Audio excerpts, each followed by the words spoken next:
مکہ کے اندر جو بہترین لباس میسر ہوتا تھا والدہ ان کے لیے خریدتی تھیں، بہترین خوشبوئیں ان کی عادت تھیں، بہترین لباس ان کے لیے وہ خریدتی تھیں، بہترین غذائیں ان کو ہوتی تھیں، اتنے لاڈ اور ناز سے پیارا ان کو پیارا تھا اور خوبصورت ترین نوجوان تھے۔ لیکن جب وہ مسلمان ہو گئے تو وہی والدہ جو ہے ان کے لیے بے رحم ہو گئی اور ان ساری چیزوں سے معروم ہو گئے۔ چنانچہ نبی کریم صلی اللہ انہوں نے گزرے صلی اللہ علیہ وسلم ایک دفعہ مسجد میں بیٹھے تھے اور سامنے سے گزرے حضرت مصعب بن عمیر، ان کے پر ایک اونی کمبل پھٹا ہوا تھا، پیمند لگا ہوا۔ عربوں میں اس زمانے میں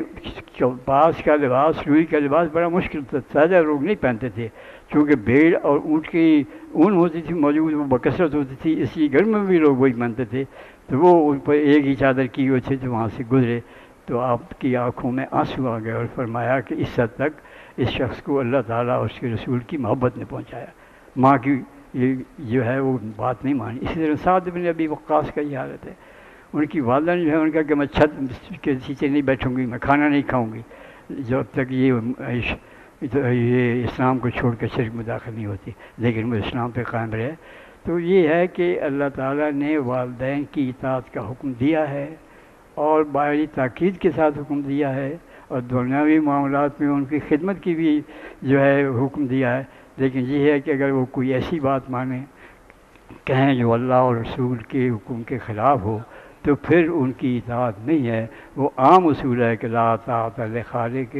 لمخلوق فی معصیت الخالق، کی اللہ تعالیٰ کی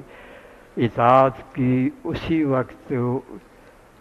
مخلوق کی اطاعت اس حد تک ہے جس حد تک وہ اللہ تعالیٰ کی اطاعت کی خلاف ورزی نہ ہو۔